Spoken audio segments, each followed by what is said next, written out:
Cool. Well then, everybody, welcome back to the second meeting of the Youth Commission. I know it's been it's quite some time since we last saw each other, but I see that we have some new members to introduce. I see one of those new members was already making like major moves on the news. So I'm looking forward to speaking to you guys more about like certain issues that you guys were looking to address, certain issues that you guys still care about. And part of this meeting today is actually going to be really exciting because we do have a special guest. We'll introduce him a little bit later when it's time to get going. But first things first, from what I'm seeing on the agenda, is public comment. No, No one has registered to make public comment. no one's registered to make public comments. Okay, 'cause I saw the do the code. Okay, all right, never mind then.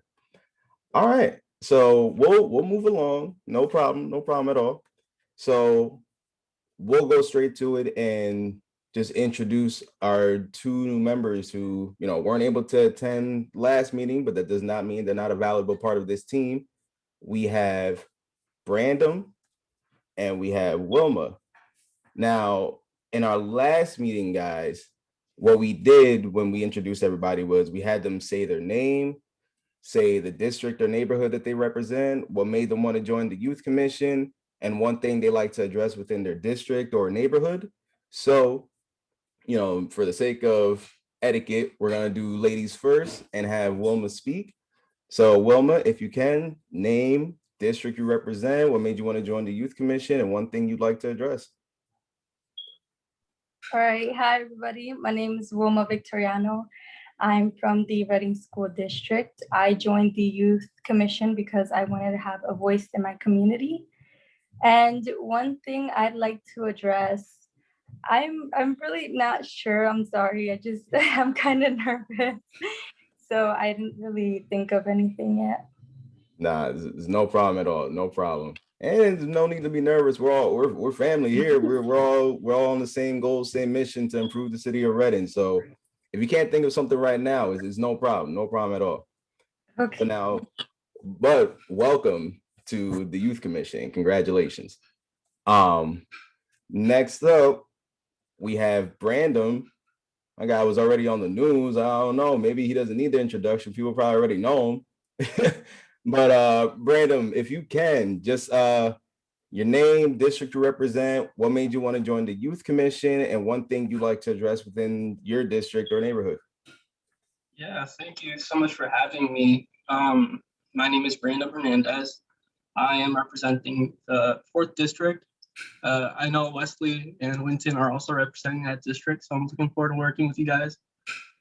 And yeah, I definitely wanted to join the organization because I've lived in Reading my whole life. I'm always looking for ways to get involved in the city and heal the city, better the city. And I think this is the way to go. I was really excited when I saw this opportunity. And yeah, I think something that maybe I want to work towards maybe is bettering the name of Reading. I feel like there's a lot of slack when people hear the name of Reading, whether it's through social media, whether it's when I talk to people. So whatever we can do, maybe, I mean, that's a problem we're facing, right? I mean, there's violence on the streets. I know there was just a shooting at Waste not too long ago. So I think I think it's really important just to put our heads together and really try to solve the situation.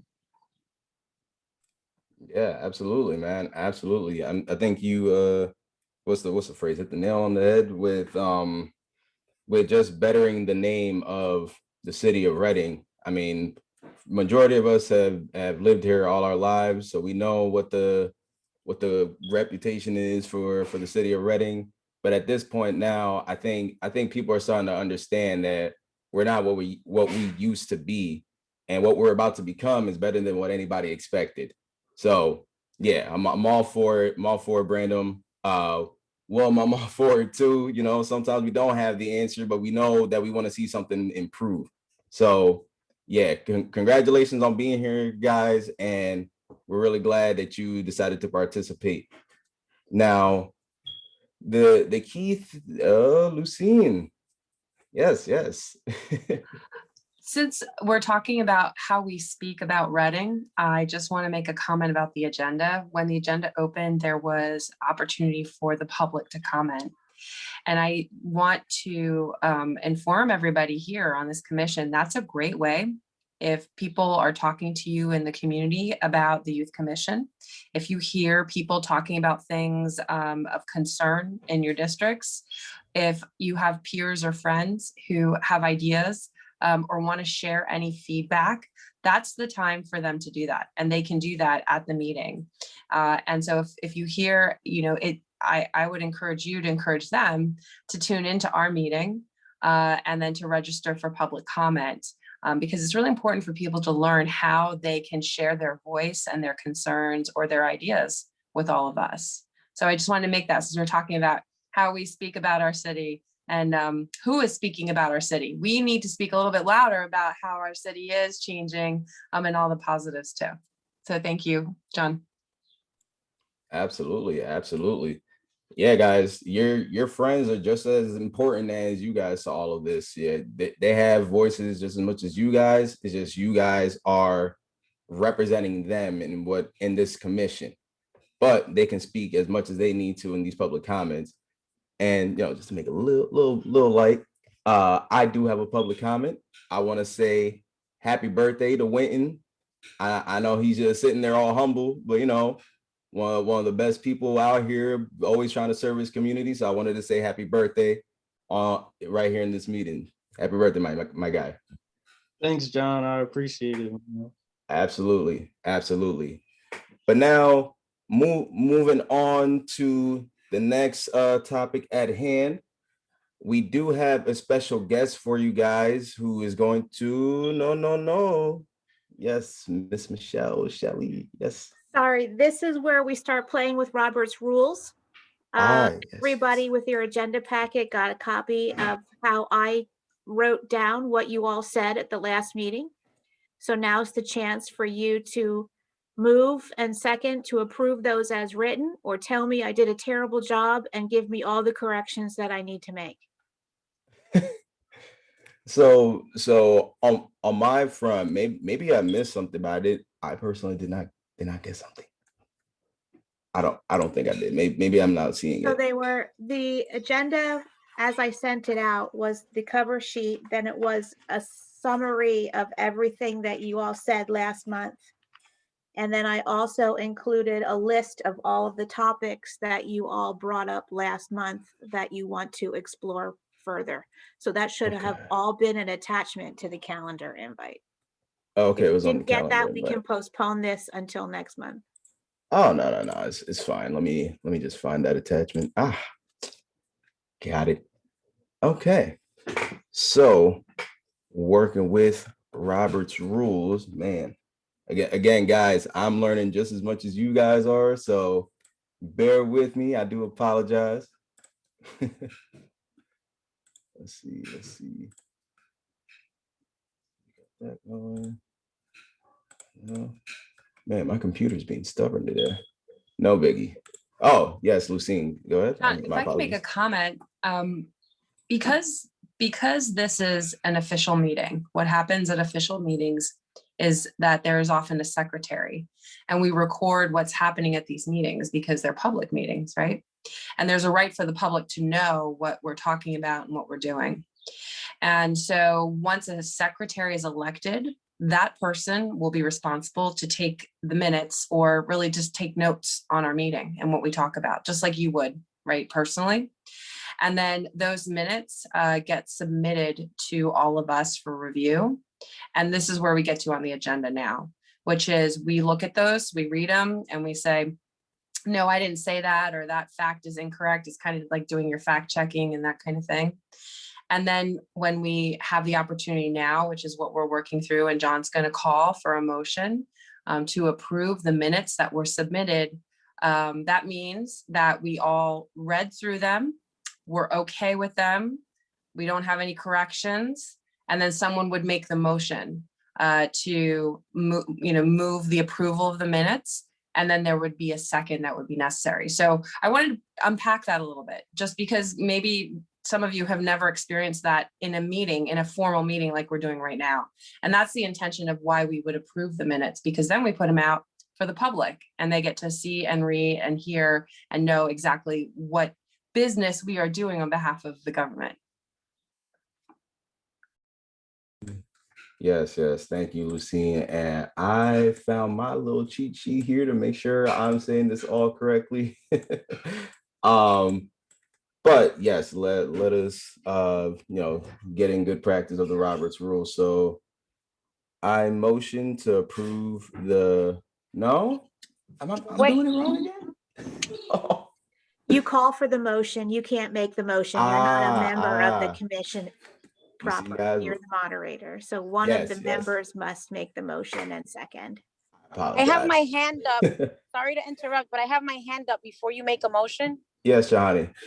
As a follow-up to Lucine, so I read the minutes and I noticed that in the first page where it mentions who was in attendance, my name was out in others. So I just wanted to make that correction if possible.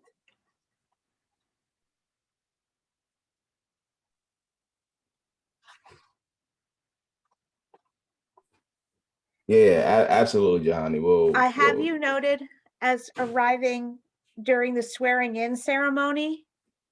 So your name is here, but you're down a little further. Okay, so I didn't know if that had to be corrected. Sorry. Well, and I did see that as well, but I didn't know if I had to be uplisted at the top as an attendee in the other section. Nope. We just So list also you using when this you, as an example. yeah. When you come in, we'll list you as when you enter rather than as being there for the entire meeting.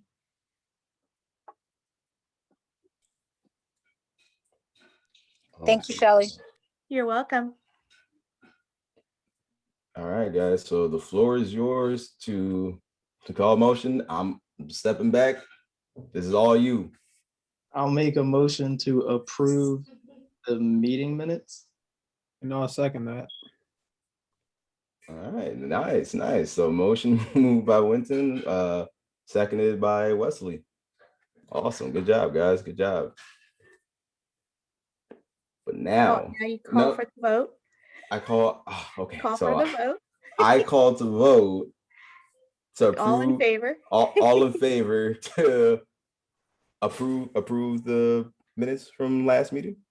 So you can nod or A or I or yes or however you want to with us all on mute. So all in favor, Everybody say good? aye or thumbs up.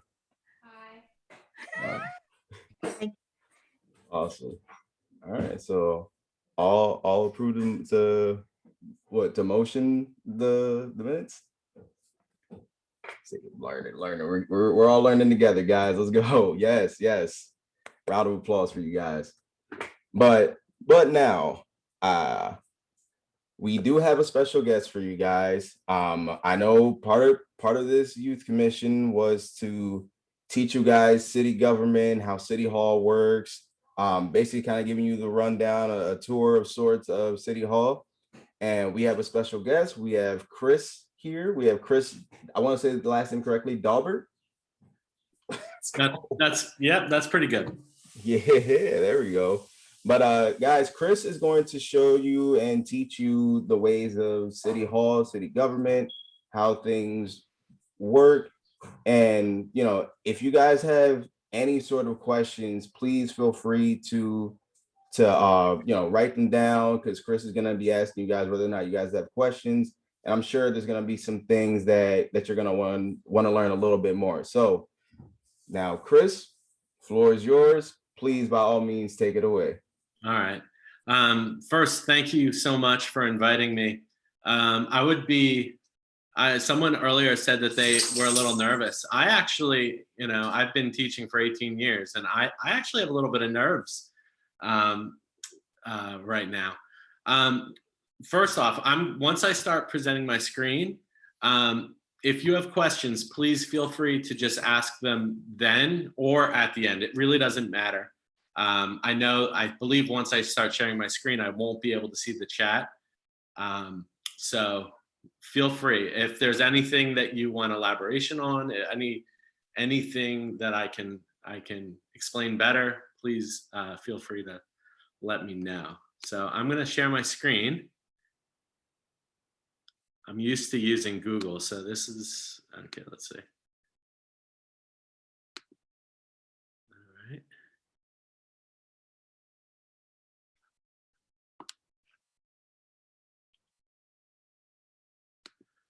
All right, 1 second here. My tab went away.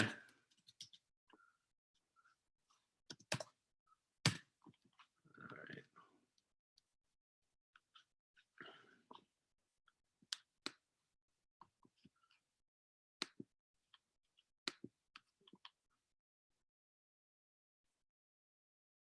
Come on.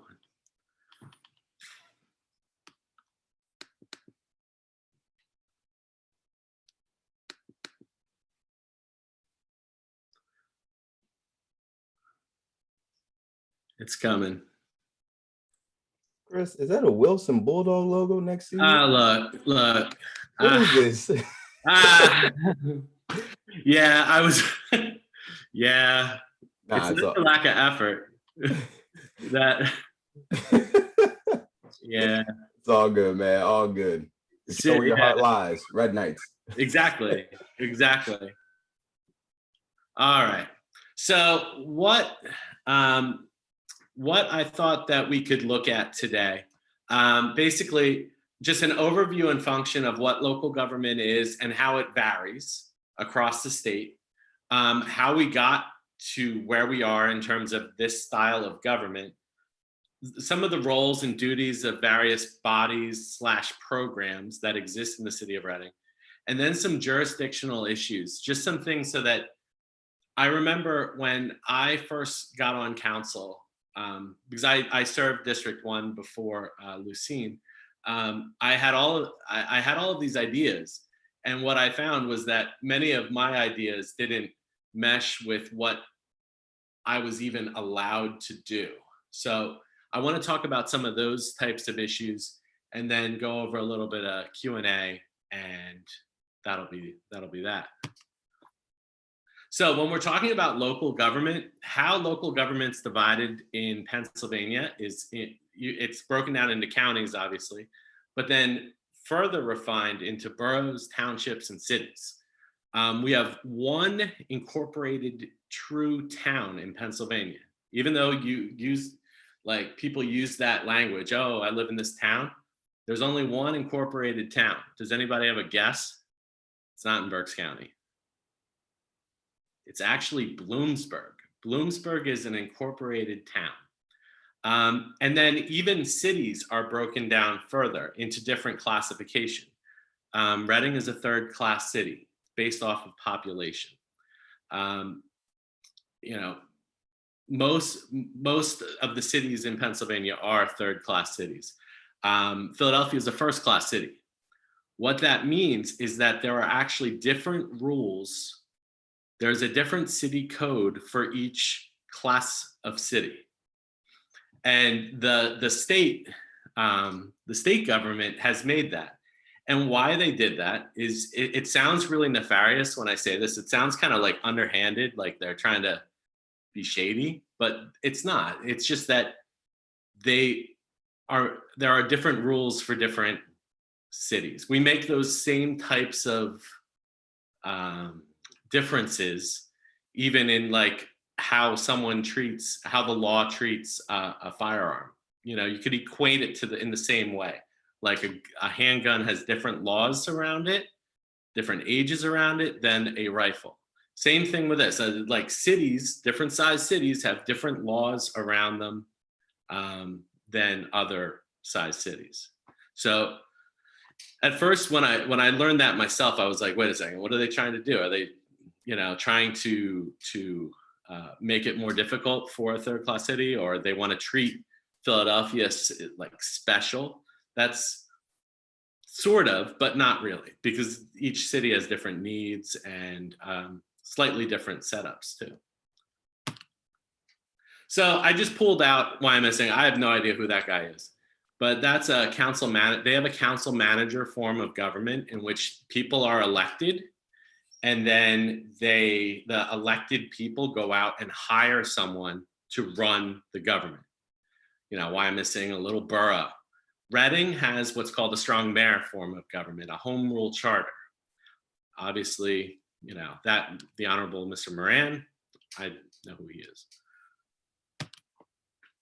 Whatever the form of government, how government is affected is through resolutions and ordinances. Resolutions are merely a recommendation, often having no teeth, no punishment for not doing it, or nothing official happens. No money is normally, no money is necessarily allocated. That is reserved for ordinances, like a law that has consequences. It's an official action. So there are both resolutions and ordinances. When I'm assuming that this body will probably make recommendations for both, you know, both resolutions and ordinances. The functions typically, obviously police and fire, and so that is a local government issue, and that's a typical function of local government. Roads, infrastructure, making sure roads are paved, those potholes are filled, those types of things. Codes enforcement. This is a function of local government too, and that each municipality has its own set of code. For example, if you let your grass get too high, you may get a fine. That's codes enforcement. That's part of a function of city government. Also, all different types of zoning issues, like if someone like sold a property and it's going to be used for something totally different, they're going to have to go to the zoning board and seek approval for that. So any sort of thing, like, is it a residential, is it commercial, those types of things. That's a function of local government. And municipalities, especially the city of Reading, also decide how federal dollars get allocated. And this, guys, this is millions of dollars generally a year. Community Development Block Grant, you may hear CDBG monies. Generally, it is for special projects or areas of need. Not all municipalities are able to get them. Berks County does receive them as well. Typically, those organizations, on the slide, you see Mary Shelter and Opportunity House. Both of them normally make a request to the city of X amount of dollars, and then ultimately it's the city's job to determine if that's how that money, which comes from outside of Reading, is to be allocated. And I don't know. Does anybody know what the CDBG funding was for this year? It's normally like millions of dollars. It's a lot. But I'll throw my hat in the ring with a guess. I'm gonna say 10 million. Yeah, I don't know. That was a honest question. I don't know myself. I just know that it's normally pretty much. Yeah, Lucine's got a bug. She's ready.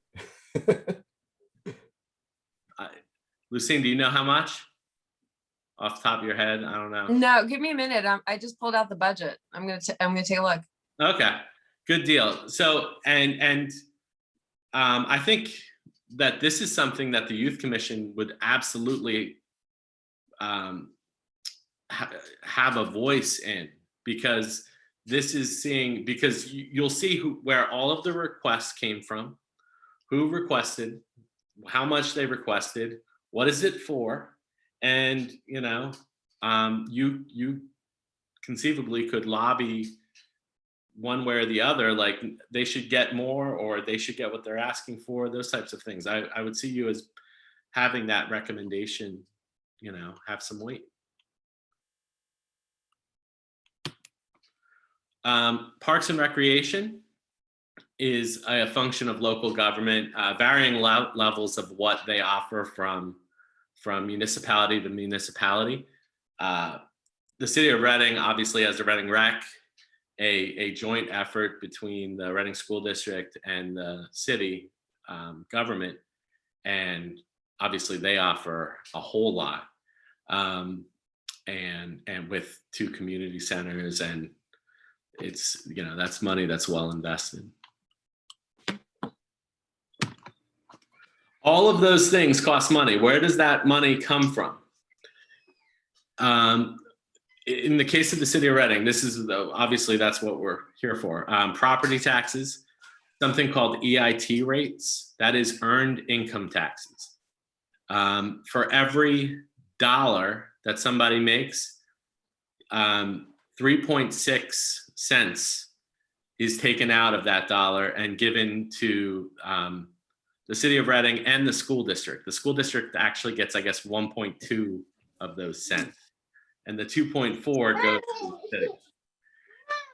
And just so that you get the full picture on these things, every other municipality local, it's 1%. So, and this is something that, you know, it's just real that it is 3.6% EIT. Hold on, let me put the laundry in. Per capita taxes, various business taxes, transfer taxes on the sale of property. This is another one that is a little bit different than municipalities, so I want to mention it. The transfer taxes in the city of Reading are 5%. 5%. So if someone sells their property, the tax on that property, for that sale to go through is 5%, which is split 2.5% by the person selling it, 2.5% by the person buying it. Just so you know, because I want you to understand the whole lay of the land here. Everywhere, in every other municipality, it's 2%. So it's 1% versus 2.5%. Just so that you know, because that you may make recommendations on that too. Transfers from things like authorities, payments for violations, random other assessments, any type of assessment really just means tax. And some also, obviously, money comes from the state and from the federal government. What we had before we had the strong mayor form of government that we have now, we were actually a city commission form of government. That involved the blending of legislative and executive functions into one. Like what we have now is it's delineated, it's separated out. Council is that legislative body. The city administration is the executive branch of the government, okay? The commission form kind of blended those things. There was a time when commission members were full-time and they would lead a city government department. So they were kind of wearing 2 hats at the same time. And that's the last mayor in the commission style form of government, former Mayor Warren Haggerty. Chris, I had a quick question for you. Is Yes. that style similar to what they have in Wyomissing right now, or? It is. It's similar. It is different though, because I don't. Yeah, I think it's more similar to what WYO has than what the city has now. Yeah. Got it. But the differences were that, like, if you're on Wyomissing Borough Council, that's not a full-time job. You're not leading a city department, I don't believe. Right. Yeah. So commission members were full-time, and also I believe that they were elected citywide. It was not like District 1, District 2. They were just elected citywide. And what I mean by run a city department, like maybe Commissioner so-and-so was running the public works instead of having, and so they would really wear two hats.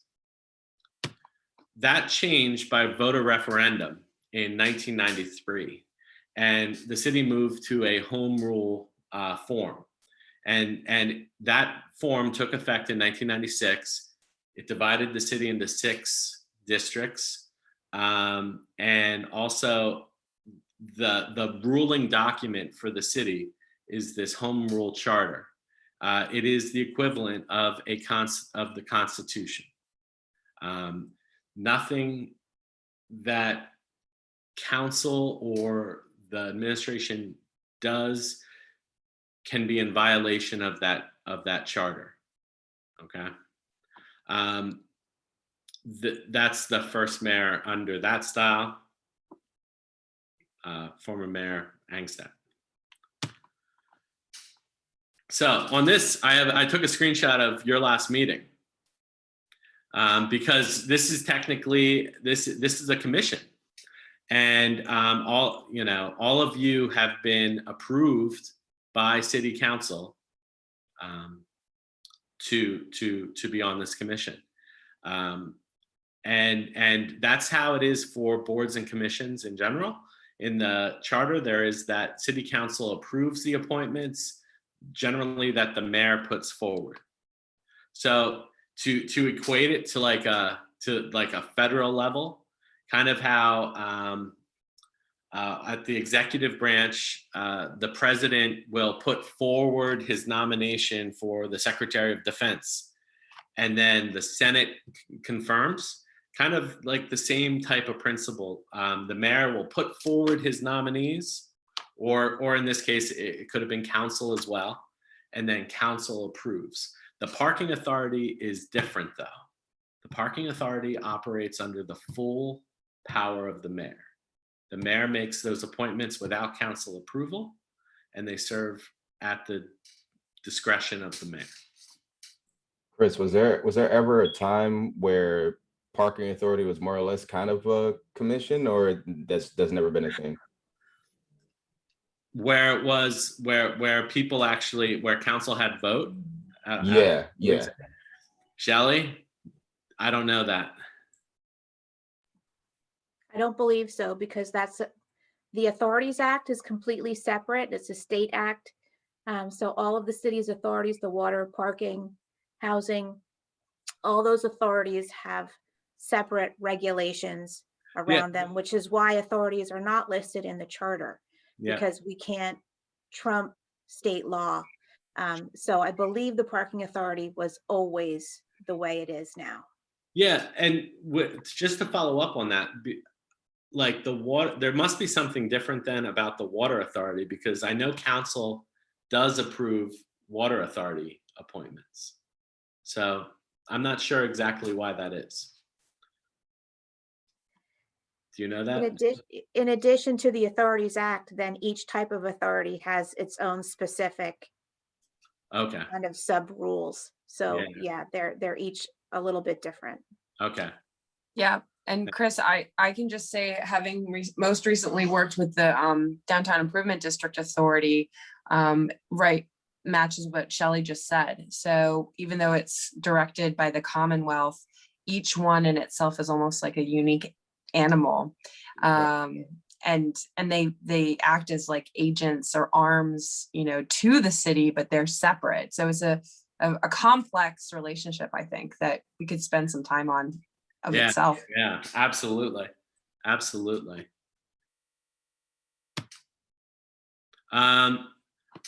So what happens if someone or a body violates that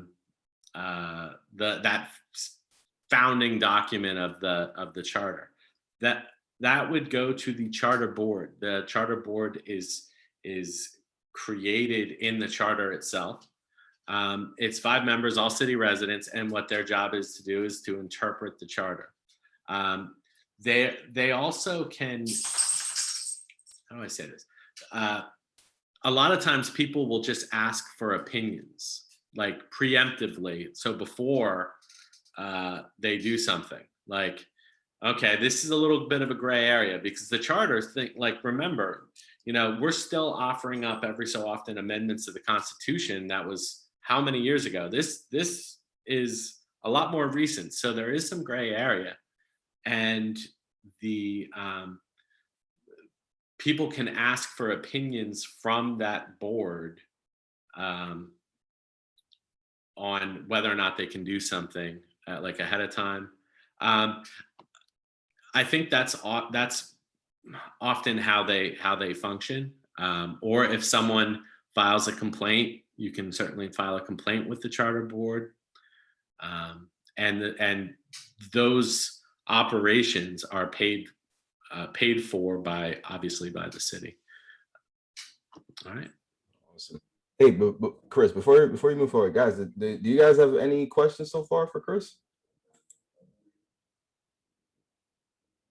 Nothing yet? Nothing yet?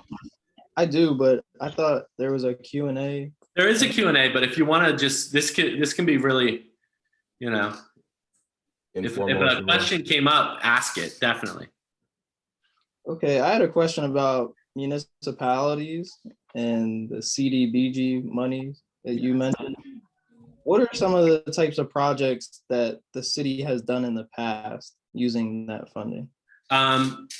I know that they allocate money every year towards Opportunity House. I know that Olivet's Boys and Girls Club, they get money. I'm trying to think of a specific project that was funded through the CDBG.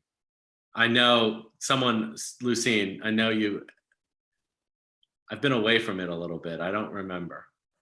So I'm trying to think right now of a specific project, but until that pops into my brain, what I can say is that there are very strict guidelines as to how this funding can be used. And only certain entities qualify and certain projects within those entities. So Chris just gave an example of a couple of nonprofit organizations, basically organizations in our community like Olivet or Mary's Shelter or, Habitat for Humanity. In fact, some of them, the funding that comes through CBDG is further divided. And it can be used for housing and urban development. It can be used for recreation. It can be used, so what we can do to sufficiently answer that question is pull the list, from this year on what projects have qualified and been pulling down or drawing down from those funds, and we can submit that to you. That's a really good question. Yeah, it is. And thanks. And I had another question, Chris. Go ahead. About the 6 districts we have. Who decides the lining of the districts, and what is the reasoning behind that process? It's based off of population. I don't know who actually draws them. They haven't, because they do change too. I know my district changed while I was there. Go ahead. Yes, so once the census numbers are released from 2020, the city will impanel a redistricting committee whose sole purpose is to look at the updated numbers in each census tract, which is a few block area, and they'll make sure if there has been any changes in that. So to keep the district's population relatively similar, they'll then look at whether or not it should change some of the boundaries for the districts. And they, in addition to the population, they try to keep them contiguous. So unlike the gerrymandering at the state level, they try to not cut neighborhoods off from each other, because what happens in this census tract, even though they touch, technically they really have nothing to do with one another.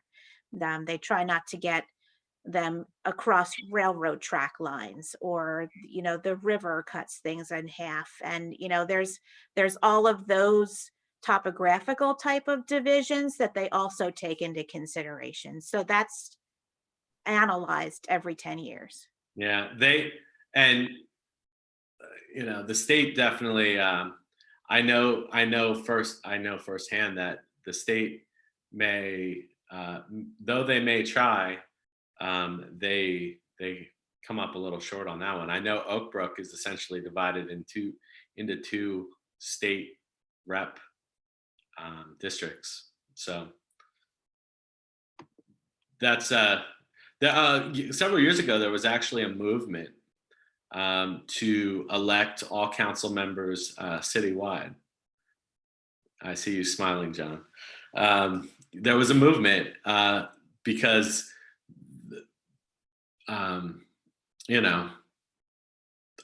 it didn't happen, but that doesn't mean it can't.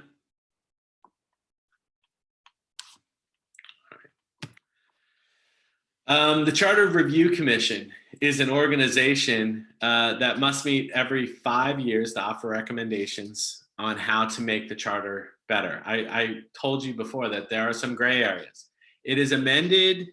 Amending is done via a process, and the charter actually says how it can be amended, like through the citizens through the initiative process, city council through referendum. The Charter Review Commission can place amendments on the ballot.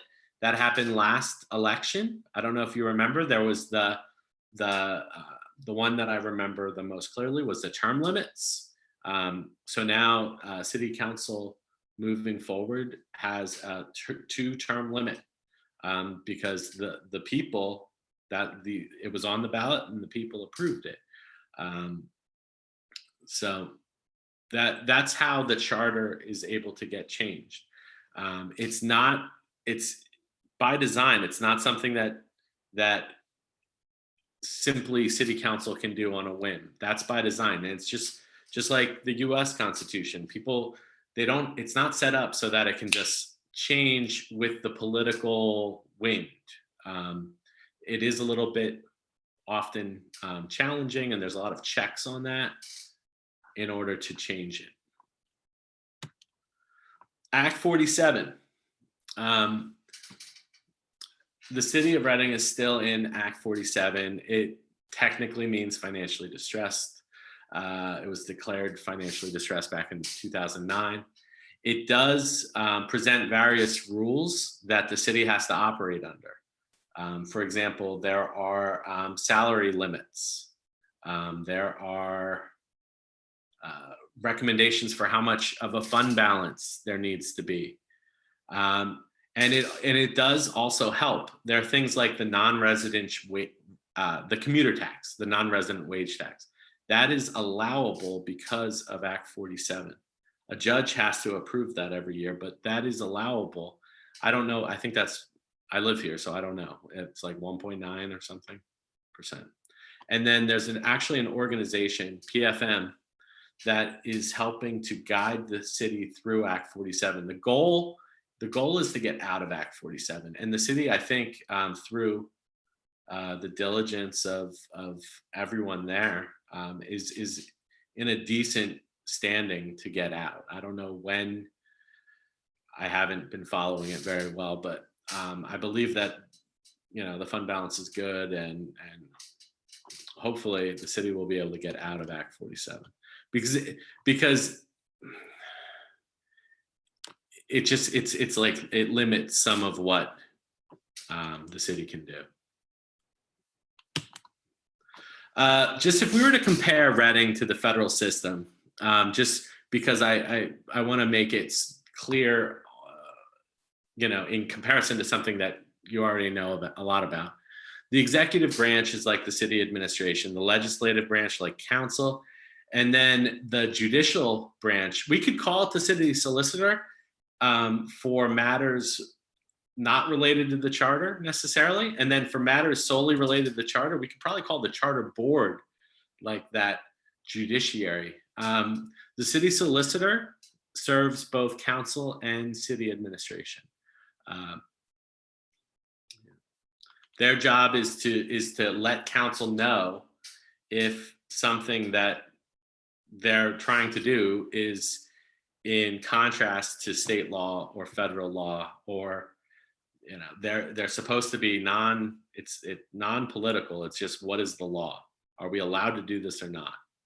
On issues that the charter board is not necessarily going to weigh in on. One of those things, just a little story so you can see how many layers there are to this. I remember when I was first on council, there was an issue that we were being asked to vote on to take away the rule that you had to report your gun stolen. Something had changed at the state level, and now it looked like our ordinance, which we had passed, was now in contrast to state law. And I remember asking the city solicitor, because I was like, I think there's a good law. I think people should have to, if their gun is stolen, they should have to report it as such. And I remember asking the solicitor, Chuck Younger, asking him, like, can we fight this? Can we fight this? And he said, Chris, yeah, we sure can. We're gonna lose, but we can fight it. It'll cost us millions of dollars, but because it's very clear. So why I say that is there are just some issues that state law trumps our local law, and federal law obviously also trumps our local law. I look at the issue of legalizing marijuana. Technically, those states that have legalized are still in conflict with federal law. Now, I don't know how this works when I believe DC is legalized, then it's the house, the home of our government, but technically they could go in and shut them down. The one thing that I don't know, and my wondering and question on all of this, is what happens if in a state like Colorado, if Denver were to say, we want to make it illegal, who would win on that? I don't know. This is one of those honest to goodness questions. I don't know. Like, would it be the state? Because, municipalities have to follow state law. But then if it went up to the federal government would say, no, for our purposes, it's illegal. So I don't know what would happen in that case. But I think it's interesting. Hey, Chris. Yes. I find what you're saying very interesting as well. Thank And I think that maybe with the experience of the pandemic, it shed some light to me as to, in some ways, it's exactly how you're talking, in that, federal law usually is the most powerful and regulatory, and then, Commonwealth, and then local. However, what we saw with let's just say with COVID too, was that the federal law gave the jurisdiction on a municipal level to mitigate or regulate the laws as they needed to. So we, as the city of Reading, were able to determine really what and how we were going to do what we were going to do, as opposed to the county, which then had to revert back and be guided by the state itself. So I think it's never, one example, and that's what we learn with government and interpreting these documents and these laws. And there's always power in coming together. So as much as you wanted Reading to kind of fight the state on the gun law that you were talking about and amending that, maybe city itself, city of Reading, it would have been too costly, or, we would have been too small. But if we had teamed up with Philadelphia and Pittsburgh and, Harrisburg, and then challenged the state, that's a tactic in which you can do that as a legislator. So sure, we're kind of nerding out here, but that's why we do what we do. And I think the interesting side to the government understanding where the powers lie. Yeah, absolutely. The part that bothered me the most about that issue, that the example I used, was that for some reason, if my memory serves me right, it solely affected third class cities. I believe that Philadelphia still had the ability to do their own. So it was almost like that seemed a little bit purposeful, knowing that we couldn't rely on the big Philly because it wasn't an issue for them, which is really where this gets really complicated. And but thank you so much. You're absolutely right. And it was interesting to see in this most recent COVID experience. So really, that's all I had for you. I wanted to thank you again so much for serving. You really are the future of this city. And I'll answer any questions that you have. I wish all of you the absolute best. If you're still in school, finish strong. And does anyone have any questions? Yes, I have a question. What exactly happens if we do not get out of Act 47? Eventually, the state doesn't want to do this, but there is a scenario in which the state has the authority, once someone is in Act 47, to appoint a receiver. What receivership looks like is that receiver would have the ability to sell off city assets. One of the most valuable assets that the city has, besides its people, is the wastewater treatment plant. They would force the city to sell that to a private company, and the city would lose that as a resource, because then city residents would be subject to whatever some outside company would be charging. We would conceivably have to sell off things like the water authority again, and those things. This is just my opinion, but I believe greatly that those things need to stay in public hands. But that's what could happen. The state doesn't want to do that, but that could conceivably happen. Okay. That's a really good question. Now I imagine the parking authority could be sold as well. Correct. Could you imagine what we'd be paying if it was motivated solely by profit? Yeah. Thank you. I truly believe that, like, it is in such the interest long term of the city to maintain those things as public assets. And okay, I don't want to get too much into my opinion. So does anyone else have any other questions? I have a question. Yeah. I wanted to ask you, and also our other council members, what are some ways as a city that you all think we could get out of Act 47? I think the easy answer would be for residents to probably make more money, but I'm curious to know what you all think, like what ways. I'll go first. My opinion is the city needs to grow economically. We need to bring back businesses. So and not just bring back, but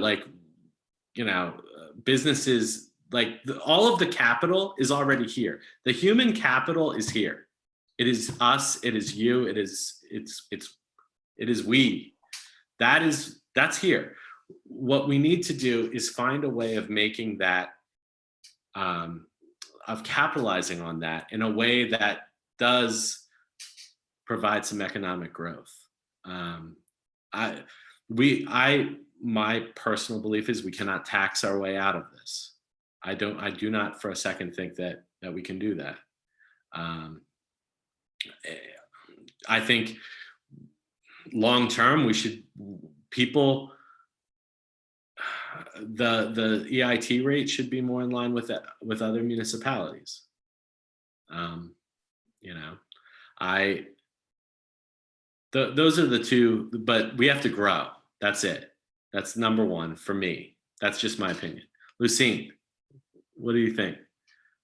Yeah, that's pretty good. I'm going to ask you to state the question again, just to make sure that I don't go off on a tangent. I think can you repeat the question? Sure. My question is, what are some ways that you think we'll be able to get out of Act 47? Okay. Yeah, I think what Chris said is spot on. And, you know, when we talk about economic development, and the way that Chris talked about it is growing, you know, that could look like more mom and pop shops, more businesses, right? That could look like more people coming in for recreation and entertainment, because when they come in, they're, you know, hopefully they're paying for parking, they're paying for concessions, maybe, you know, they're going to have a special treat before or after whatever they do. You know, we want people to spend money in the city of Reading. And what happens then too is we want people who live in Reading to earn more money. Because all of these things are intrinsically connected. So the more people spend and the more people earn, the more returns back to the city in itself. And then the city can reinvest that into better public systems, better roads, larger, you know, police force, better park systems, you know, and other amenities. So it's really cyclical and intrinsically tied together, in my opinion. I agree with Chris. I don't think taxation is the way to go. You certainly can do that. You know, we as legislators, we can just, you know, increase your taxes, and that's how you fill your city coffers. But I don't think that's the right way to do it. Plus, people aren't willingly investing in the city when you do that. And I think that's what really needs to happen for us to move beyond and really kind of take back our power, if you think about it, as a city, you know, to say we're fine, you know, leave us alone. We've got this. We're going to continue to grow as a community, financially. One of the other things I think that we really haven't capitalized on is looking at some of the tax incentive programs that are put in place by the state or the government, so that we really incentivize businesses to come to our city and to maybe, you know, I don't want to name any one business, but think of a really popular, strong, you know, nationwide business or worldwide business. You know, we would love for them to come, you know, and develop some of their business, whether it's headquarters or stations in Reading, because that brings people who are working here. It will draw people to move to our city to work for that entity. And then that entity within itself can support us financially by paying into our system, right? So that's part of economic development that you know is a larger piece that we don't talk about too much, is like really growing that tax base through that corporate piece of it, and maybe offering incentives, you know, like I've heard of a lot of people talking about like these pop-up cities, you know, or cities being repopulated, or kind of that suburban flight or back, like re-urbanization, you know, because of COVID, or because people now are working remotely, or a city seems really attractive for some reason for people of a certain generation or a certain profession, you know, be like, oh, you know what, I work remotely, I code all day long, and so I'm going to move to this city because I can do what I need to remotely, and then it's 3 hours from the beach, it's 3 hours from the mountains, I love to be outside, and I want to live in Reading because of that. And setting up maybe some situations where there's incentives for people to come and live here. You know, maybe we give them a free bike, you know, and we're very bike friendly, or we're a very walkable city. There's things like that people don't consider that really could help us and elevate us to come out of Act 47 and be stronger on the other side of it. So just a couple thoughts that I have. Yeah, those are awesome. I actually, while you were talking, I just thought of something that is absolutely tangible. It's so doable right now. The Youth Commission could absolutely do this. One of my favorite cities is Portland, Oregon. I've been there multiple times, and one of the things that they do, and all it takes is organization, because people are already doing it. They have whole weeks where it'll be like pizza week, wing week, burger week. And all it takes is a high degree of organization to get all of the existing restaurants to cooperate. You create like a whole little map of destinations. You get everyone to agree. Well, this could be a little bit more challenging. You set like a universal price, and people, I can't even explain how wildly popular these are and how much money gets spent in Portland, Oregon during that. I'm just thinking we have we have so much of what we already need. If we could organize and shape something around that, like, I don't know. I've long been a supporter of because there's so many good taco places in the city. They're all the best ones, right? And I think a taco week would absolutely sell, and it just takes that organization to get it going. Everybody collaborating on running the wheels in the same direction. Yeah. I thought of two more things real quickly. I don't want to spend too much time on this, but it was a really good question. And Melissa So- has her hand up to respond as well. Okay. Two And things that are Johanna. unique to the city of Reading. One is we have an unusually large tax exempt footprint, which means there are a lot of entities who are in our county seat, which is the city of Reading, who are not required to pay taxes to us as a city. Now there's ways around that. They could do a payment in lieu of taxes or a servant in lieu of taxes, but I mean, it's highly imbalanced in our city. There's like a lot of people who, not people, excuse me. There's a lot of institutions or organizations or entities that are of high volume that are not required to pay taxes. So that hurts us. The other thing that I wanted to bring up real quickly is that a lot of people who live in the city of Reading, we've seen the demographics here and the data, don't work in the city, right? So there's not a lot of jobs and people who are living in the city who are holding their jobs in the city of Reading. So a lot of us who live here are leaving the city limits, going to work, and then coming back. And subsequently, I think that has a really negative impact on our economic development. Johanny. Or Melissa. Hi, well, Melissa had her hand up first, so she wants to go first.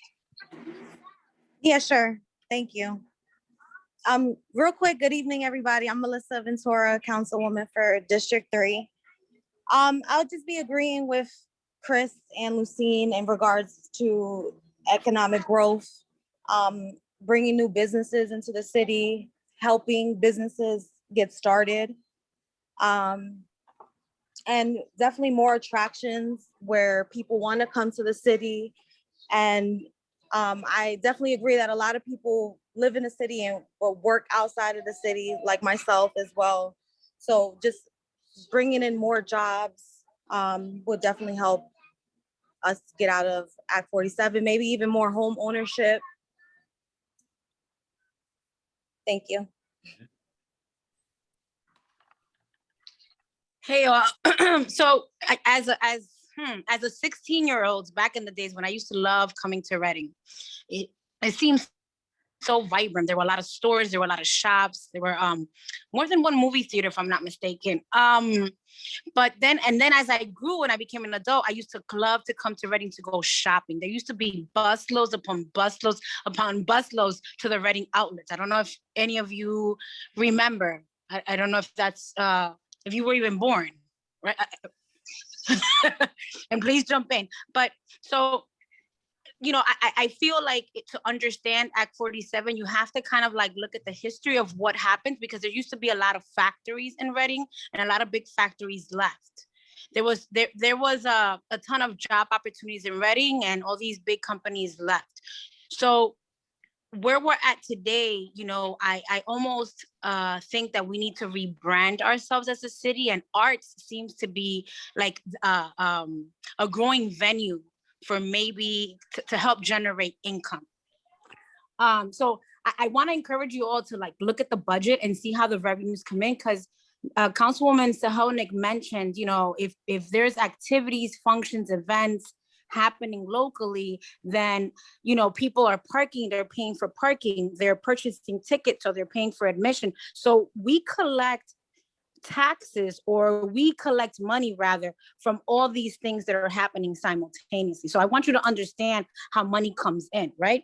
So in stating that, I believe that we do have to encourage home ownership, like Councilwoman Ventura said. I believe that we have to encourage people to purchase more properties, make investments, start businesses. And I also believe that we have to figure out how to grow our existing businesses, help them sustain and help them become like top employers, so that people have jobs and somewhere that you can walk to or that's local. Because that's another way that the city receives revenue, right? So as a business owner, I pay city, school, I pay property taxes, but I also have to pay a business privilege tax. So I have to pay to the city based on my income, right? The income that the business makes. So that's how every business also puts in money into the city's budget. So I'm just trying to simplify it as best as I can so that you can understand how money comes in. One of the key areas that I think needs to be developed, because I think it's absolutely gorgeous, is like our river trail. You know, the other day when it was nice and sunny, my husband, kids, and I, we went on our bikes and we were going all along Rack, you know, the river trail by Rack. And I just can imagine that area being developed where we can have kayaks and canoes and like the whole waterfront needs to be turned into an experience. Right. So that, I mean, obviously that, you know, we would need big time investors and it needs a lot of capital, but that's an area that we can probably generate so much revenue from if it was developed, and it's so pretty. I mean, I think the city of Reading also has like an abundance of beautiful buildings, like architecture. So we need to be creative with what we have, start creating more tours, and people would come for that. What else do I have here? I also believe that as Lucine mentioned about the tax exempt properties that we have a lot of tax exempt properties. So we have to figure out a way of how we encourage whether it's churches or social service agencies or these entities to see how they can collaborate and maybe join forces, or maybe combine their efforts and share space and resources so that they can allow more properties to become vacant, so that they can be back, so they can get on the tax rolls. What else do I have here? We also, one of the things that we need to work on though, like just long term, and I think Brandon might have mentioned this early on when he was speaking, is dispelling the negative stereotypes that Reading has that has been created for Reading, because I believe that we have like the most diverse, beautiful, dynamic, like just like we have great people here and great treasures that have yet to be discovered or to be highlighted. So it's going to take each and every one of you to kind of like also help instill in people like love for their city, and to help them get out of like that poverty mindset and help them figure out how they can make, you know, small investments in their city, because, you know, every dollar counts. And I think I've said a lot. You know, if you have any questions, I mean, you know, we're here to figure out how we can do this collectively, but it'd be great to get more input from young people as to what they see and how they see, like, what do we need? What kind of events or social activities or clubs or what have you do we need to kind of like, you know, get more people fascinated about moving to Reading and staying in Reading?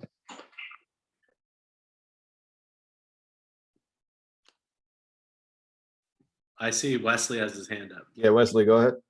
Yeah, I was gonna ask, are there any tax incentives for opening up a business in Reading at all? Like,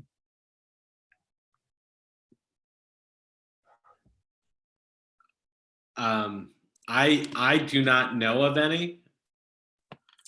I do not. So that's a little bit of a difficult question to answer. I think the way I can approach it is to say, depending on what type of business, what size, yes. But maybe, I don't want to read too much into your question. Can you be a little bit more specific? So like, I would say opening up a bodega, like do they get any incentives? So a smaller, like locally owned business, like a startup, small business. Probably not. Probably not. Now, that being said, the community development department, which is the one that oversees a lot of the zoning and codes and that type of thing, was able to, when COVID hit, put forward forgivable loans to small business owners. So when you started hearing about the PPP loans and things like that, there were, I would say that's kind of, it was relief, but it was somewhat of an incentive, right? For those who were staying open to help them stay afloat. But if you're trying to start out and start up a business, in terms of like a bodega or a pizza shop or beauty parlor or a bookstore or, you know, something like that, I can't really think of too many, but that would be a question specifically for the business privilege license, the Citizen Service Center, I think. But I can't think of any off the top of my head. Well, what about the like larger businesses like a Walmart? What are do you know any incentives? Yeah, so that's why I asked you to clarify. So for larger businesses like that, there are federal incentives, and that's what I was alluding to earlier. So if you look at our zoning maps, things are zoned in a certain way, and with that zoning, there are overlays where, you know, it might be, I'm trying to think of the, why can't I think of any of them right now? Keystone Opportunity Zone is one of them. The redevelopment. So there's certain programs that either the state or the federal level to incentivize or encourage large businesses to come. And sometimes a lot of it is like tax relief, you know, or some of our developers use a lot of those programs. In terms of, I guess, credits, they get like tax credits, right, for developing or opening up locations. Okay, thank you. Let's get a question from someone who hasn't really said anything yet today. So we got Brandon been a little quiet, John been a little quiet, Genesis, you know, Kylie, Morgan, no questions.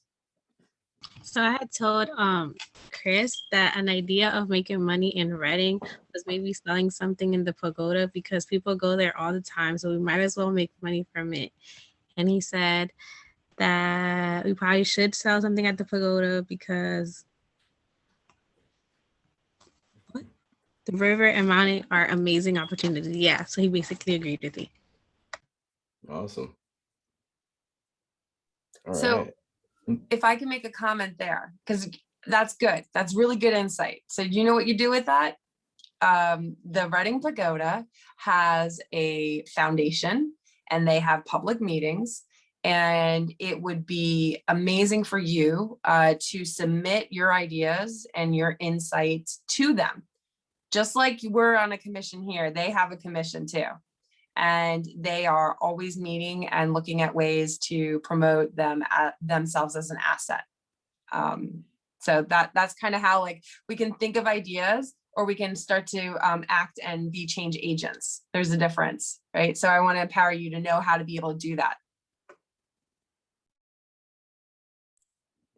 Awesome, awesome. Anybody else have any questions? Just like something like just to open up the scope to like a kind of like a different way to look at it. I know that like another source of income that we probably don't even think about is like college. Like we have Albright College right here, and those are kids coming from all over the country, and these are kids that are spending money. They're working. I know plenty of kids working in the city, and I just think that's really interesting, and how we can probably utilize that as well. Maybe look at some opportunities within Albright that could probably raise money as well. Yeah, absolutely. It sounds like collaboration is the key word for this one here. Maybe incentivize businesses to provide maybe maybe like a little discount or something for college students or something like that. You know, just a way for them to feel comfortable and make sure they have, you know, money in their pocket while they're still here. And maybe they see, you know, more value in staying as well, which is part of the retention matter that we were addressing in the initial meeting. So yeah, you're onto something there, Brandon. For sure, for sure. Does anybody else have any comments for Brandon, by the way? I know I kind of just jumped in like that. Yeah, I could follow up quickly on what you said, Brenham. You know, my question would be, where do college students want to spend their time and money? Right. So that's, you know, where we start looking at businesses that are existing or trying to encourage new businesses to open to create that atmosphere or environment that's going to particularly relate to, you know, what people in college are looking for, right? So are they looking for somewhere to go and eat something, you know, meet up with friends, study, you know, what is it? Where do they want to spend their money? For example, too, you talked about Albright, but there's a lot of talk about Alvernia and how they're opening up a downtown campus. And when people are talking about that, they're also talking simultaneously about economic development and revitalization, exactly because of what you said, Brandon. Because, oh, if there's college students, you know, they're going to want to go somewhere, they're going to want to, you know, do something. And that's exactly right, is the thought of how do we support the people who are here, you know, and who are in our city and elevate their quality of living. So we don't have to leave the city to go get something that, you know, we can't get right 3 blocks from where we are. Nice, nice, absolutely. Now, I apologize, I'm not too sure whose hand was up first, but I do see Winton and Genesis hands were up first. Winton, for the sake of etiquette, we're gonna have Genesis go first. So Genesis, the floor is yours. Thank you. Really what I'm thinking about is like beautifying the city, because I know that we have a lot of cleanup or organizations or cleanup initiatives. But I think that setting the tone by presenting, you know, the cities in such way, you know, flowers, things like that, really make people want to go, and even college students. To what like Brandon was saying about bringing college students in, we have a lot. We have Alvernia, Brack, Albright, Penn State, Berks, and a lot of them go to the pagoda. So what Johnny said is a really good idea. But also, I don't know, we have a lot of creative people around. So just really emphasizing on that artistic part, like Reading is full of artists, and just adding to the atmosphere in that way, you know, where people can take pictures, where people can do their music videos for if they, you know, we have a lot of singers and rappers, we have models, things like that. So that's really what I was thinking about, in addition to the economic standpoint and bringing people in that way. Thank you. No, thank you, Genesis. And absolutely, we definitely need to embrace the arts and entertainment here in the city, because we have a plethora of creatives that are from here. And believe it or well, we spoke about it in the initial meeting as well, but like a lot of them do end up leaving the city because they don't feel like there's an opportunity here, or they're not being embraced. So if we start the process and, you know, get the wheels turning as far as embracing them and, you know, providing, I guess, certain incentives or anything like that, that would definitely, keep them here and would help beautify the city. If I'm not mistaken, there's also something going on with council where they're like proposing to, yeah, there we go, Lucine, where they're proposing adding art to the streets and everything like that. I'm sure Lucine can talk a little bit more about that, but I know they are working on it, Genesis. Yeah, before I talk about it too much, maybe kind of like a loose assignment, I would encourage everybody to go and find the legislation that we are deliberating on right now. So there is legislation that's been proposed for review by council to support beautification through community art projects. So it's active. We're reviewing it. We're trying to create it. We're trying to understand how to support it. And this could be your first opportunity. Maybe instead of having to find it, maybe we can send it out to you. Shelley, can we send it out to everybody? And you can look through it and see this is how we're creating laws. And this is exactly what we're talking about. And you could send your feedback to your counselors, to any of us, all of us, to say, hey, this is a really good idea, this is a bad idea, or here's some areas of improvement.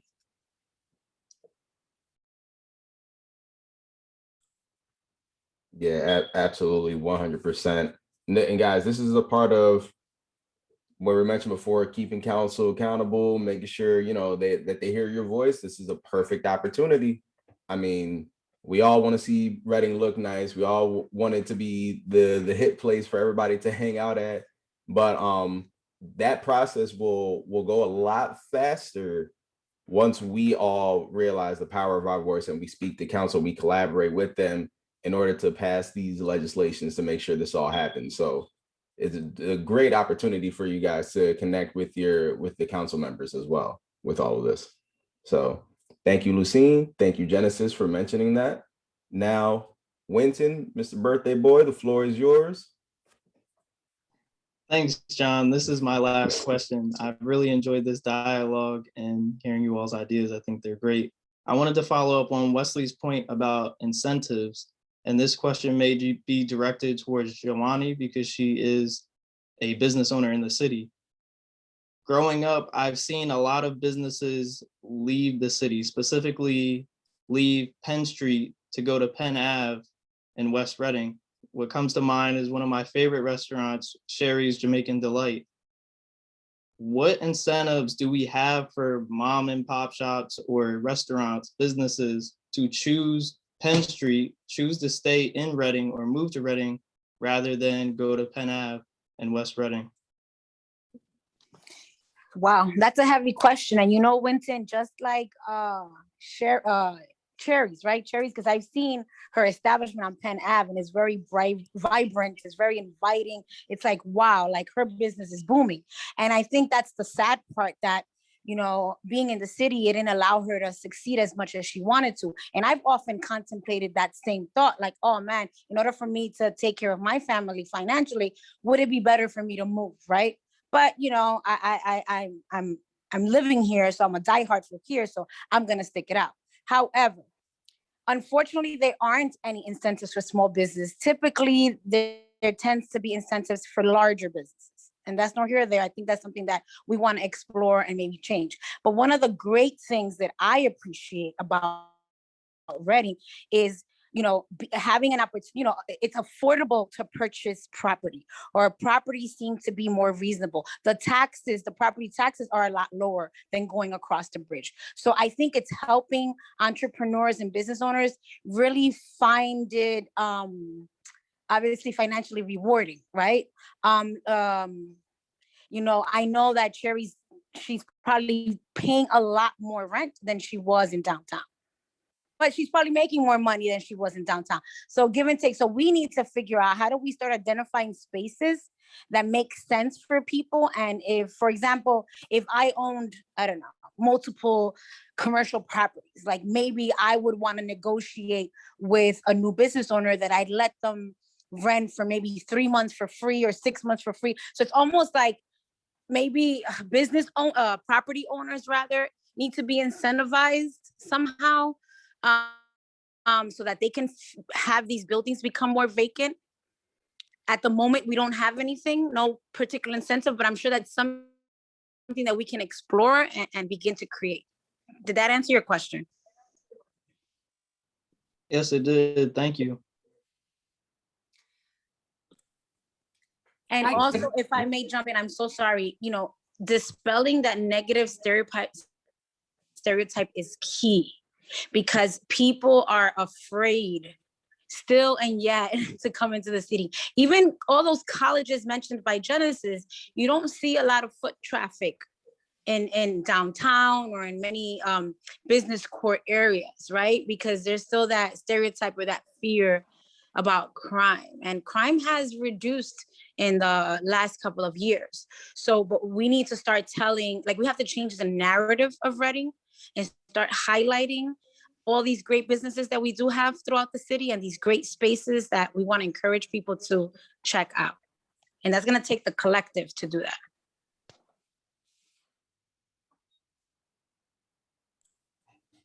Absolutely. Lucine, or Johnny, do you have something? It look like you had your hand up. Speak first. Oh, thanks, Johnny. I was going to say that if you considered opening up a business in Reading versus West Reading, you could look to, the borough of West Reading to see, are there incentives? That's probably on their website, right? So do they have some kind of small business association that's offering incentives? And I don't know the answer to that. But I think where there are incentives that may not be offered through the government arm is that exactly what Johanny is saying, is that people know West Reading. Everybody talks about West Reading. Everybody wants to go to West Reading, right? And then you'd want to open up your business there because of the reputation they have. And everybody's talking about it. And the fact that because it has that reputation and that branding, and that the incentive of opening up a business is that everybody's going to want to come to your place, right? Everybody's going to want to come and, shop or promote something on, Penn Avenue. And that's the incentive there, where that's not happening in Reading yet. And I hope that that's going to change.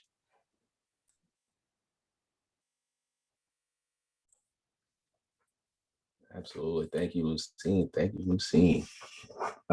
Johnny, you had a comment as well? Yeah, I was gonna add to what Genesis said about talent. So an idea that could possibly happen is like Reading Got Talent or something like that, like a place where people can hang out and be able to show their talent. Like if we have the Red Knights dance team, like they could probably perform a night, or like we have singers, we have people who love poem, we have artists, like they could draw probably like in a minute or something. So there's many incentives that we could like put together to make youth stay here and like make it a hangout place too. And yeah. Yeah, absolutely. That's an awesome idea. I mean, Reading Got Talent. America got to find that out too, right? But yeah, no. That's a solid idea, Johnny. I think there are a couple of businesses, to my understanding, that kind of do Reading Got Talent sort of thing. Like, I mean, open mic nights and such, where they can express themselves, express their talents and everything of the sort. But to do it on a grander scale, yes, I do believe that would definitely help with the appeal of Reading and the appeal of, displaying the work that these artists and creatives have within the city. Looks like there was a question that was, oh, no, disregarded. Okay. But yes, there's open mics, there's pop-up art shows, demos, farmers markets, everything of the sort that are available here in the city of Reading for people to check out local talent. But yeah, thank you for that, Johnny. Now, I know we're having great conversation. This has been awesome. I can't lie to you. Like I'm loving everything that I'm hearing, but we are kind of pushing the time. So we do have to move forward just a little bit. Chris, before we do move forward, I do want to say thank you for stopping on in and explaining the city government and how city council works, everything of the sort. I know the kids, let me not say kids. I know the young people, the commissioners, they learned a lot. within all of this. So thank you. I don't know if you have any final comments you want to give to the young folks about Reading, about your experience, anything of the sort. Just thank you. Thank you very much for having me. Go Red Knights. There you go. There you go. You got to change that logo. We didn't forget. Yeah. But thank you, Chris. Thank you 100%. But now next up on the agenda, guys, is the discussion about the roles, responsibilities of the officers. So last meeting, we kind of mentioned it a little bit, the idea of having a chair for the youth commission, a vice chair, a secretary, and we gave you guys some time to think it through, exactly a month, but who's counting? And you know, this moment here is for you guys to, or let me back that up a little bit. So this is the opportunity for you guys to speak and, you know, let your voice be heard as to whether or not you're interested in these positions. I'm trying to figure out how exactly I should be moving forward with this particular conversation. But if anybody does have any sort of interest, speak now. It looks like Lucine is about to say something though about this. I was going to say, open it up to see if there are any questions on the roles and responsibilities. You know, I don't volunteer for anything unless I know exactly what I'm supposed to be doing. Yeah. But so excellent point. Do you guys have any questions about the particular positions at hand? Yeah, I was just gonna ask, could you give it like an overview of what the responsibilities for each position? Because I was not here last meeting, so I didn't really get to hear anything about that. Got it. Absolutely. So I know at the very least, the secretary is the one who is jotting down notes throughout the meetings, ensuring that, you know, people have a record of what was said throughout the meeting, the ideas that were presented, everything of the sort, and then they present those notes to, I believe it's the city solicitor, or it may be no, Miss Shelley. Yes. They would submit them to me and I would share them with everyone. And then you would do exactly what you did with mine today. You would read them, review them, and then approve them at the following meeting. Okay. Got it. See, learning game for all of us. Yes. But yes, that would be the position for the secretary. Now, as far as chair and vice chair, I won't lie, my memory on these positions are a little fuzzy. Miss Shelley, I do apologize. If you could just break that down a little bit for us, that'd be much appreciated. Sure. So the chair would act similarly to how John has been moderating the meeting tonight. So they would call it to order. They would ask for any of the motions. They would ask for updates for what committees have been working on, any new business, old business that needs to be completed. Essentially, you're running the meeting and would be working with myself, John, and Lucine and Melissa, Johanny, on what topics would be coming forward on agendas. So it's putting the agenda together and it's running the meeting. There's any media contact. The chairperson is the face of the commission. The vice chair does exactly the same things in the absence of the chair. Okay. Shelley, let me add that a chairperson would more than likely be the one to speak on behalf of the commission to council at city council meetings, and also to present the annual report that this commission would have. That would be the responsibility of the chair. Perfect. Thank you, Lucine and Shelley. But yeah, guys, there it is, the descriptions of the positions. I hope they were explained to in a way that you guys understood it. But now the question is, does anybody have any interest in obtaining one of these positions for the youth commission?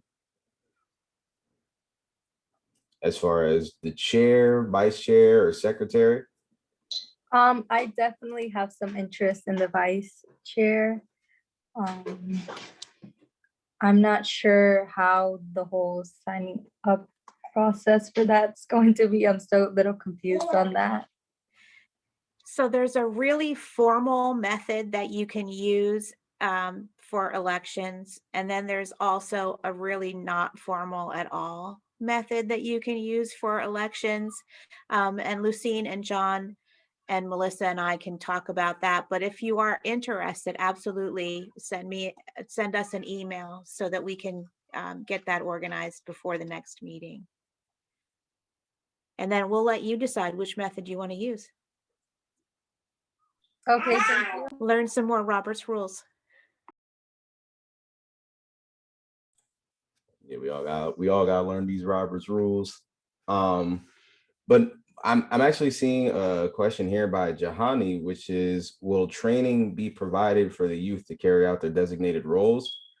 We will ensure that we're always communicating with them to the best of our abilities to ensure that they understand what their position entails and to make sure that they feel comfortable in their positions as well. So in the basic sense, yes, Jahani, we'll make sure that they're well taken care of, where they understand their positions and can handle it. Now, we do have one person who's interested in a position. There are two other positions. There's still three positions technically, but there are two other positions where people can fill in and represent the youth commission. So is anybody interested in the chairperson position? Yes, I'm interested. All right. So chair, yeah. Winton. All right, perfect. Thank you for stepping up to the plate there, Winton. Now, is anybody else interested in chair or vice chair or even secretary? The floor is yours. I'm interested in vice chair. Vice chair. Oh, we got some competition. Let's go. No, but that's awesome. Thank you for stepping up, Brandon. All right. Should I have this down? So we got one for chair, two for vice chair. No one has stepped up yet for secretary. It's an awesome position, guys. You get to work closely with Shelly. She's awesome. I used to call her mom back in the day, you know. No, but anybody interested at all in any of the three positions? If you're concerned about the actual work that goes along with this, please know that I will be attending meetings for the most part anyway, and can either be your backup or do the majority of it for you. So many times, for some of the boards that I serve, there's a ceremonial secretary that you all take the position title, and I get to do all the work. Well, we certainly don't want that. Something that I've experienced is it might actually work really well with this group. If we don't have one person able to take on that role, we can alternate secretaries for different meetings. And so everybody can kind of have their hand at trying that. Also, let me just emphasize that I don't think that secretary as a title does it due diligence. I like to think of it more as a recorder of history, because these are government meetings. So when that individual's responsible to be recording everything that we're doing, and then that gets memorialized, and there's years in which that will be saved and passed down throughout history. And I know it sounds like I'm making it a really big deal, but it is a really big deal. Because people will be able to look back and say, wait, who was on that first youth commission, and what did they talk about, and what did they do, and what did they focus on? And it's the secretary's role to be able to document all of that. So if that's something that sounds interesting to you, or if you like to document, or if you like to write, or reframe, kind of in a synopsis what has occurred, that's something to consider in that role.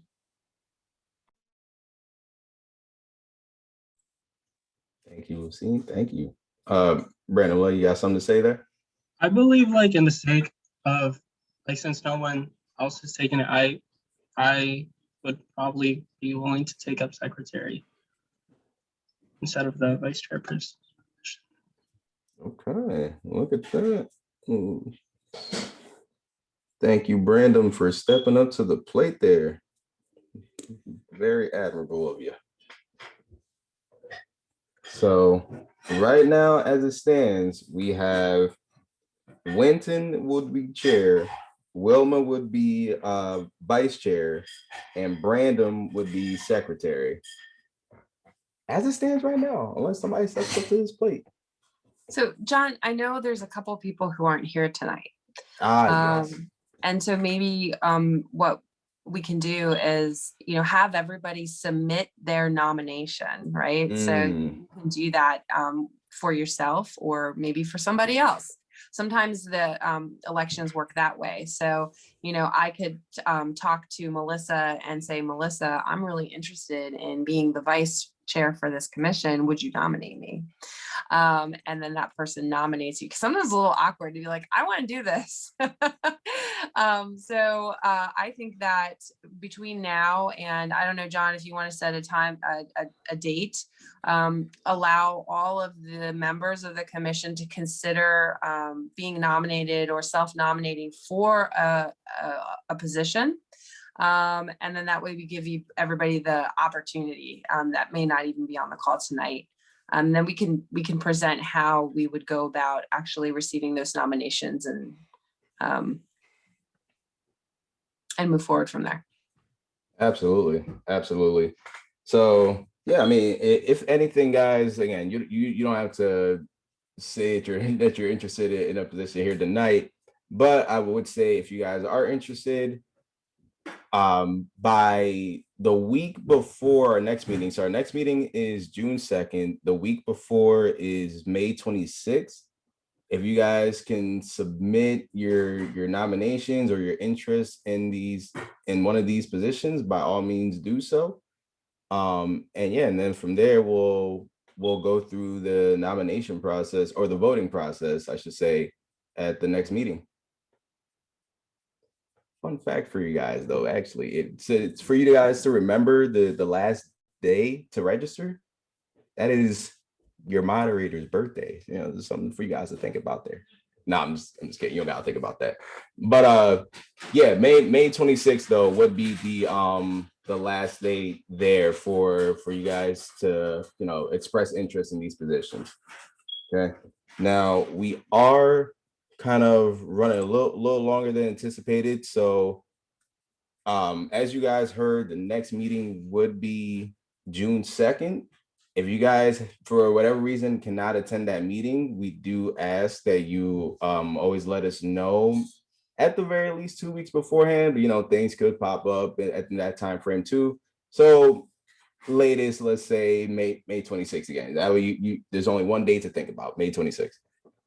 All right. So with that said, we're gonna wrap up this meeting for tonight. I know there were some other topics that we wanted to address, but again, we ran a little bit long with the awesome conversation we were having about business in Reading.